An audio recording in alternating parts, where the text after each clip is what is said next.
और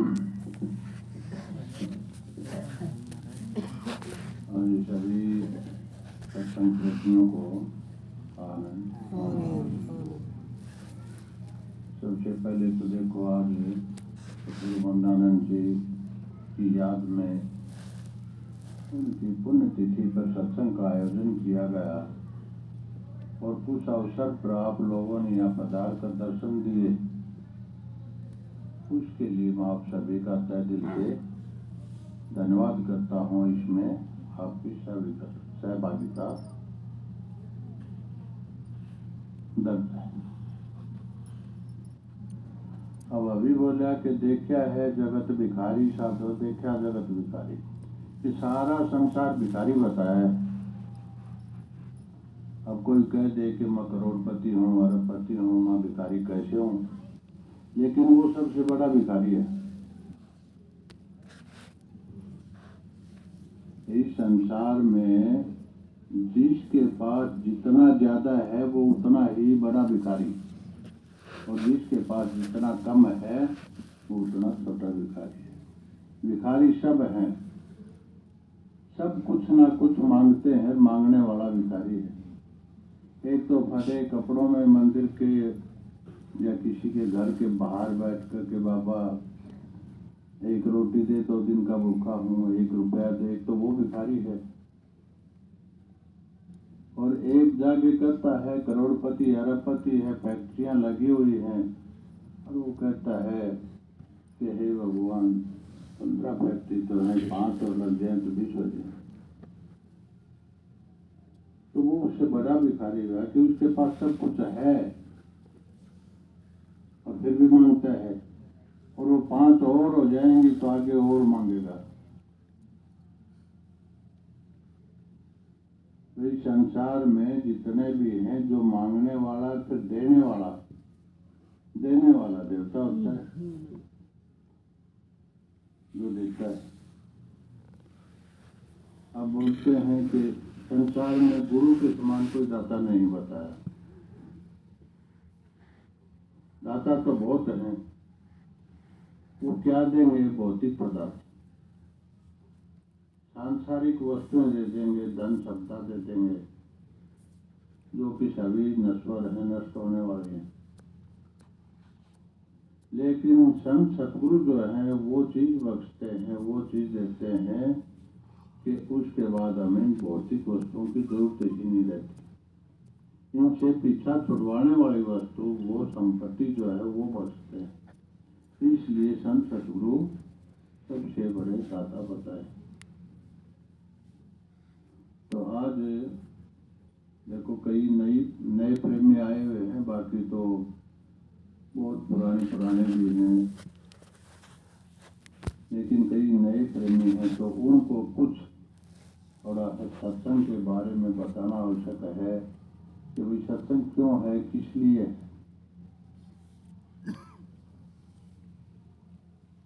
तो सबसे पहले तो देखो संसार के अंदर 2 सत्य हैं, बाकी सब असत्य है, और उन दोनों को ही इंसान भूले हुए है।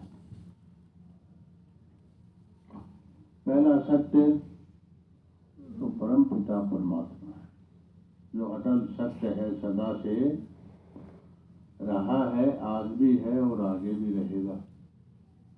और दूसरी सत्य क्या है कि मृत्यु आए हैं सो जाएंगे, राजा रंग फकीर, एक सिंहासन सब चला एक बंदा जात चंदी। जो आया है वो एक दिन जाएगा। मृत्यु को किसी दम पर भी टाल नहीं सकता, ना हथियार से टाल सकता है, ना शक्ति से टाल सकता है, ना धन के बल से वो उससे टाल सकता है। एक दिन ना एक दिन ऐसे उसे के इच्छा मृत्यु का वरदान प्राप्त किया और वो भी नहीं रहे। तो एक ही अटल सत्य है कि एक दिन ना एक दिन, ये तो पता नहीं कि किसकी मृत्यु कब, कहाँ और कैसे आए, लेकिन आएगी ये निश्चित है।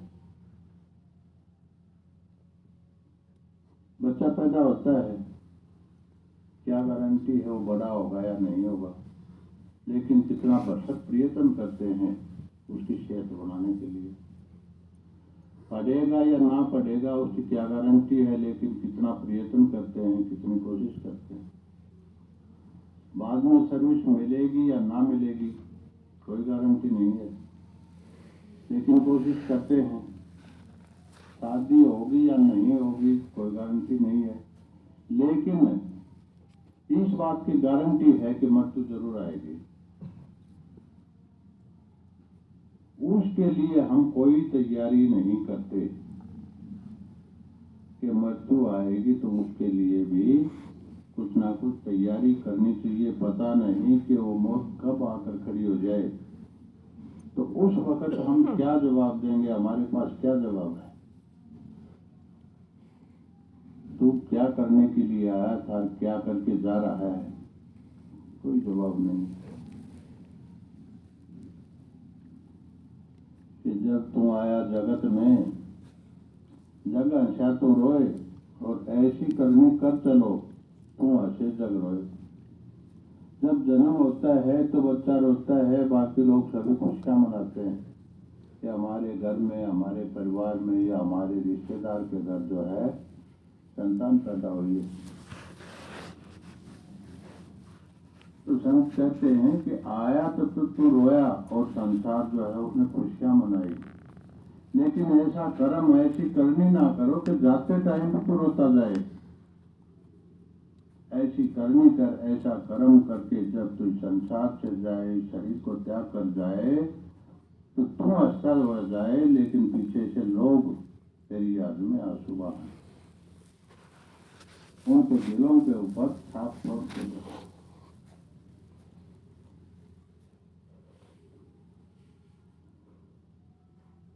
और इसीलिए इंसान जो है, अभी कामरेड ने बहुत कुछ बताया, लेकिन इंसान का मुख्य उद्देश्य क्या है, सत्संग में आने का मुख्य उद्देश्य क्या है। कि जब बच्चा गर्भ में होता है, नीचे को सिर और ऊपर को पैर, उस वक्त वो परमात्मा से इकरार करता है, कौन करता है कि हे मालिक, मुझे इस नरक कुंड से बाहर निकाल। श्वास श्वास में मैं तेरा नाम जपूंगा, एक श्वास भी खाली नहीं जाने दूंगा। लेकिन जो ही वो बाहर आता है, बाहर संसार की हवा लगती है, रोटी पानी जल जैसा उसको अंदर ग्रहण करता है, उसका प्रभाव पड़ता है, तो बारी बंधनों में बंधना शुरू हो जाता है। फिर उसको उसके माँ बाप जो हैं, रिश्तेदार हैं, वो उसको बांध देते हैं। माँ बाप शुरू में क्या सिखाते हैं, ये तेरी मम्मी है, ये तेरा पापा है, सब कुछ बाहरी संसार के रिश्ते हैं उनके साथ बांध देते हैं। फिर थोड़ा बड़ा होता है, उंगली पकड़ के बेटा चल भगवान के दर्शन करवा के लाऊंगा। फिर उसको इतना मजबूती से बांध देते हैं उस पत्थर के भगवान के साथ। ये गणेश महाराज है, ये विष्णु है, ये हनुमान है, ये देवी है, ये दुर्गा है, उनके साथ उसको इतना संतों ने पहले अंतर में देखा, खोज की और बाहर स्थापित किया वो कि पहले जो है बाहर मुखी इनको बाहर लगाया जाए, समझ में आए तो फिर अंतर में लगाया जाए, लेकिन बाहर मुखी हो गए, बाहर ही इतनी मजबूती से पकड़ लिया कि उसको छोड़ने के लिए हम तैयार हैं, बिल्कुल तैयार नहीं कि हमारे पूर्वज यूं ही करते आए। ज्ञान बिल्कुल नहीं है कि कौन देवता कब होया या ना होया, लेकिन लकीर के फकीर के बढ़ के करते आए। बढ़ के तो मर गए, तुम तो बचा है जो उनकी नकल करे। तो ये भरम, उस भरम में बांधने वाले उसके माँ बाप ही होते हैं। एक जयवीर एक मिसाल कहा करे कि कोई नई बहू आई घर में, उसकी सास कहने लगी कि बेटी आजा धोख मरवा ले आऊं। हम आज ही चलो। गई मंदिर में तो गेट के ऊपर तो शेर बना रखा है, माँ जी शेर खाएंगे। तो सास ने सोचा कि बहू तो बड़ी पागल है, इसको ये ज्ञान नहीं है कि ये पत्थर के शेर हैं, ये क्या खाएंगे। वो कहने लगे बहू ये पत्थर के हैं, ये खाएंगे नहीं, दिखावटी है, नकली है ये। तो बहू उसके साथ चली गई, आगे गाय बना रखी, बछड़ा लगा हुआ, हमारी बाल्टी लिया और दूध कर लिया। बहू अब तो बताया था कि शेर जो है वो पत्थर के हैं, ये दूध नहीं दे, ये खाएंगे नहीं। तो ये गाय जो है ये भी पत्थर की है, ये दूध नहीं देगी, बनावटी है। आगे गई, सास ने तो धोख मार ली। बहू से कहने लगी कि बहू धोख मार ले। बोले माँ जी वो शेर किस चीज के थे। तो गुस्सा आया कि अब तो बताई कि पत्थर के हैं, वो खाते नहीं है। बोला पत्थर के क्या खाएंगे। और वो गाय, बोले वो भी पत्थर की थी, वो दूध नहीं देती। बोला ना वो दूध नहीं देगी। तो इतने धोख मार ली, तेरी माता जी किस चीज की है, यह भी तो पत्थर की है। जब शेर खाते नहीं, गाय दूध नहीं देगी, तो ये माता जी क्या देगी, पत्थर की है ये भी। चल मेरी माँ तो तू है, तेरी सेवा करूंगी कम से कम, और नहीं तो आशीर्वाद तो देगी।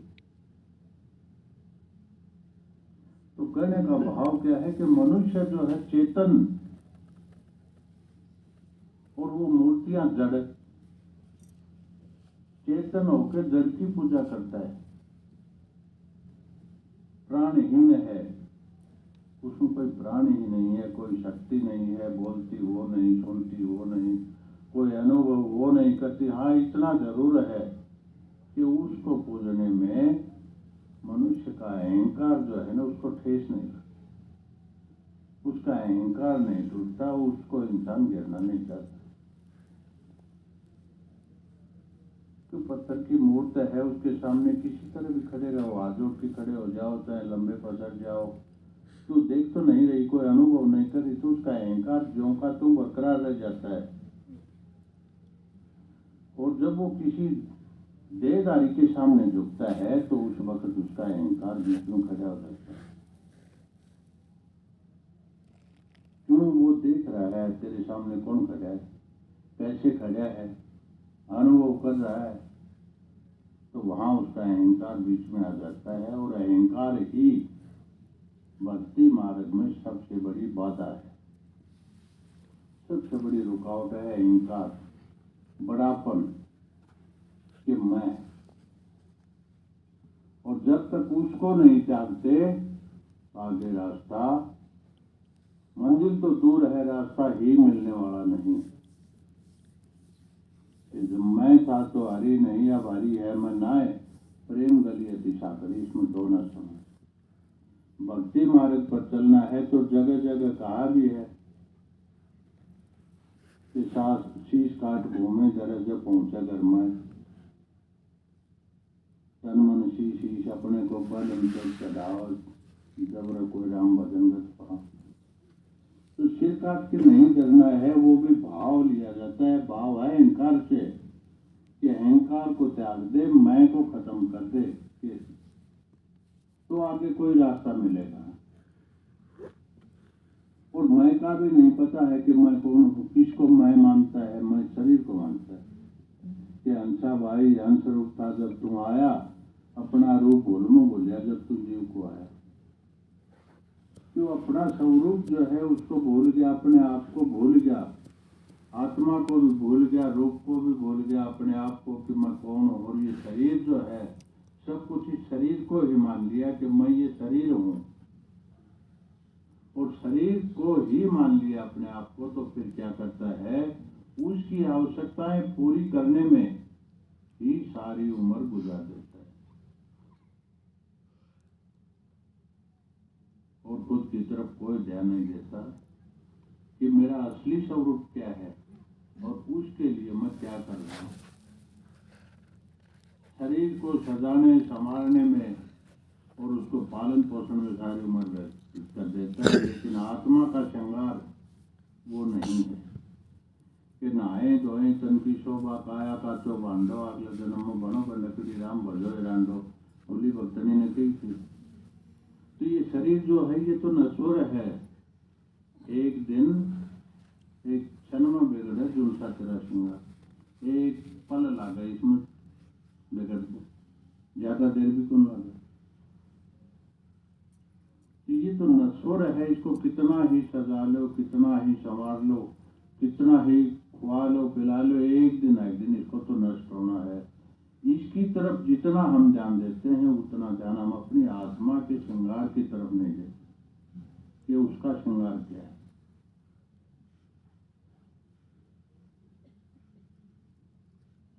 शुभ कर्म करना, अच्छे गुणों को ग्रहण करना, भक्ति साधन करना और मोक्ष का रास्ता पकड़ना, ये आत्म कल्याण का रास्ता, उस तरफ ध्यान ही नहीं देते। या तो वो रास्ता नहीं मिलता, रास्ता मिल जाता है तो वहां जाके भी फिर भटक जाते हैं कि गुरुजी भैंस ने दूध कौन दिया, गुरुजी भैंस आके की कौन हुई, मेरा छोरा फैल हो गया, इनका पास हो जाए तो दिखाई, एक तो लग गया, दूसरा और लग गया तो मैं फ्री हो गया, दूसरा लग गया तो मेरे लिए पेशेंट और बन गया तो ठीक हो गया, वो और धंधम फंस जाएगा। वह बात सुनी है। तो कहने का भाव क्या है, मुख्य उद्देश्य सत्संग का अपना जो है वो सिर्फ गाना बजाना और रिझाना ही नहीं है। ये गाना बजाना जो है ये बाहर मुखी सत्संग है। जैसे चौकीदार गांव में रुका मारता है कि जागते रहो जागते रहो, उसी तरह ये सत्संगी प्रेमी जो है रिझाने के लिए नहीं गा रहे, ये आप लोगों की सेवा कर रहे हैं, आपको जगाने के लिए गा रहे हैं कि कोई न कोई जीव छुट्टा हुआ जाग जाए और उसका आत्म कल्याण हो जाए। ये बाहर मुखी सत्संग सोए हुए जीव को जगाने के लिए है, तो ये कोई रिझाने के लिए नहीं है कि गाना नाचना कूदना जगाने के लिए। बाहर मुखी सत्संग है, फिर अंतर्मुखी सत्संग है।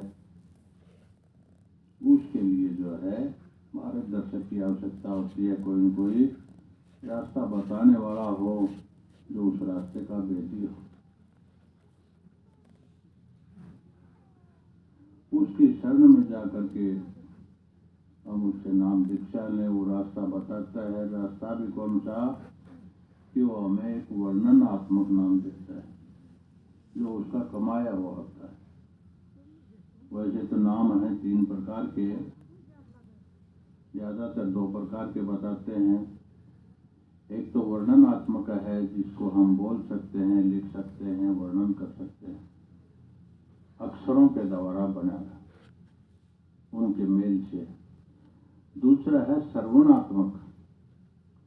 सर्वणात्मक है तो धुन, जैसे साजबाज से धुन निकलती है और उसका हम वर्णन तो नहीं कर सकते, लेकिन बारीकानों से सुन सकते हैं, ये सर्वणात्मक है। और तीसरा धुनात्मक शब्द, जिसको सुनने वाले कान आंतरिक कान है, सुर और नृत्य, देखने और सुनने की ताकत आत्मा, उसको वो सुनते हैं। तो वर्णनात्मक नाम जो है वो सुमरण करके, सुमरण के द्वारा उसको धुनात्मक में बदला जाता है। धुन प्रगट उसके सुमरण के द्वारा की जाती है, जो हमें संत सतगुरु बताते हैं कि भैया ये नाम है और ये विधि है, इसके ये समय किसी भी टाइम इतना टाइम लगाओ। उसके साथ वो फिर देखो डॉक्टर के पास जाते हैं, दवाई दे के वो भी परहेज बताता है, फिर उसके साथ कुछ नियम बताते हैं कि नाम का सुमरण करना है, इन नियमों का पालन भी करना है। और नियम क्या है, मुख्य खास करके जो है 2 ही है नियम, बुरे कर्म और पाखंडवाद। तो बुरे कर्म ना करो, पाखंडवाद में ना करो, अंधविश्वास में ना करो, उसमें सरकार आ जाते हैं। उसके लिए जरूरी है बाहरमुखी सत्संग। बाहरमुखी जब हम सत्संग में ही नहीं जाएंगे तो हमें ये ज्ञान ही नहीं होगा कि हमारा ये शरीर किस लिए मिला है, हमें इंसान का ये मिला है सिर्फ उस मालिक की भजन बंदगी करके इस आवागमन के कैद खाने से मुक्त होने के लिए। और ये गौरव सिर्फ मनुष्य को ही प्राप्त है और किसी भी चोले में हम ये कार्य नहीं कर सकते। सिर्फ एक मनुष्य का चोला है जिसमें हम उस मालिक की बंदगी कर सकते हैं। क्यों कि इसमें पांचों तत्व पूर्ण है, पूर्ण रूप से काम करते हैं। मन है, मनन शक्ति है, बुद्धि है, विवेक है। वो सोच सकता है कि तेरे लिए क्या उचित है क्या नहीं। बाकी प्राणी जो है वो विचार नहीं कर सकते, क्यों उनके पास विवेक नहीं है।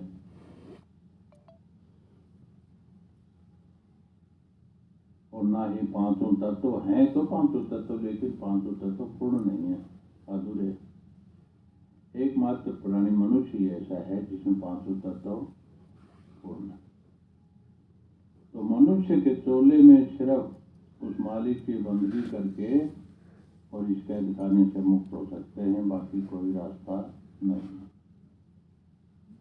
उसके लिए जरूरी है किसी संत सतगुरु की शरण। कनपु का गुरु, हद का बेहद का गुरु, और बेहद का जो गुरु मिले तो लगा ठिकाना तो। क्यों ईशा ना हो के काना बाती कुर, तू चिल्लार में गुरु सवाल किया तू चांजू कर मेरा काम गया कर। तो ईशा गुरु तो देखो पीछे काम करने। गुरु हो उस रास्ते का भेदी, शब्द मार्गी उसका अभ्यास करने और करवाने वाला, वो ही उस घर का रास्ता बता सकता है। नहीं तो ज्यादातर जो है अब परमात्मा बाहर पहाड़ों में, गुफाओं में, जंगलों में, मंदिर में, मस्जिद में वहां ढूंढते फिरते हैं, जबकि खुद ही परमात्मा है, लेकिन अपने अंदर जानता नहीं। इंसान से अलग कोई परमात्मा नहीं है, बाहर कोई ढूंढता। वस्तु कहीं ढूंढ कहीं, इस भी दावा हाथ कहे कभी तब पाइए जो बेटी लीजिए।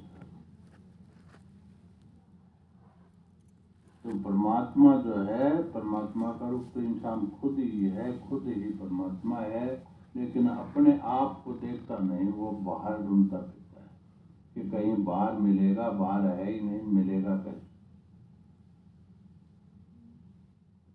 तो जरूरी है इसके लिए फिर अंतर्मुखी होना, अपने अंतर में झांकना, खुद को देखो, खुद ही खुदा है इंसान।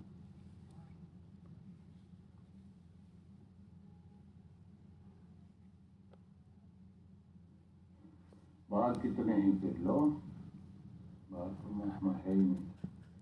हाँ, थोड़ी बहुत देखो, मंदिर में गए, कोई पूजा करने लगे, कोई बोला ना वो हनुमान का भगत है, वो उसकी मूर्ति में ताकत नहीं है, वो ताकत तेरी है, उसके अंदर उसकी आस्था कितनी है।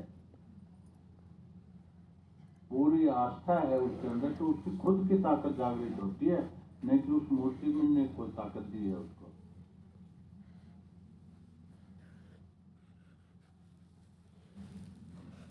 लेकिन अपनी ताकत का एहसास नहीं है इंसान को कि तू किस ताकत का मालिक है, तेरे पास कौन सी ताकत है।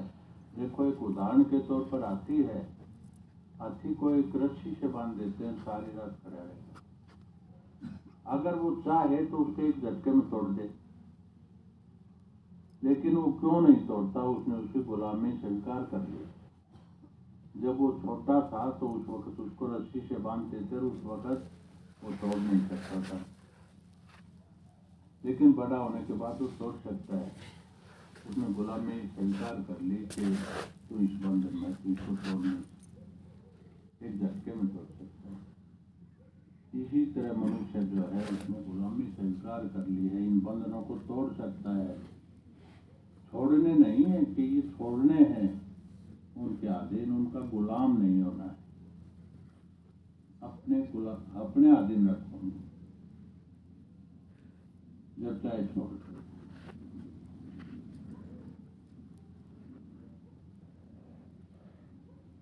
तो सत्संग में आना तभी सफल है कि सत्संग में आए तो कोई न कोई बात अच्छी जो लगे उसको पल्ले बांधो, उसके ऊपर अमल करो। ये नहीं कि इधर से सुना इधर निकाल दिया, सारी रात नींद खराब हुई, गाने गाए गए, उनको कोई असर नहीं।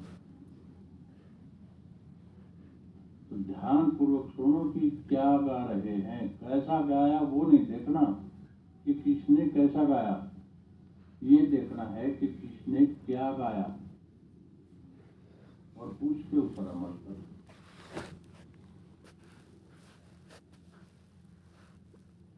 कमियां नहीं देखनी, अच्छाई देखनी।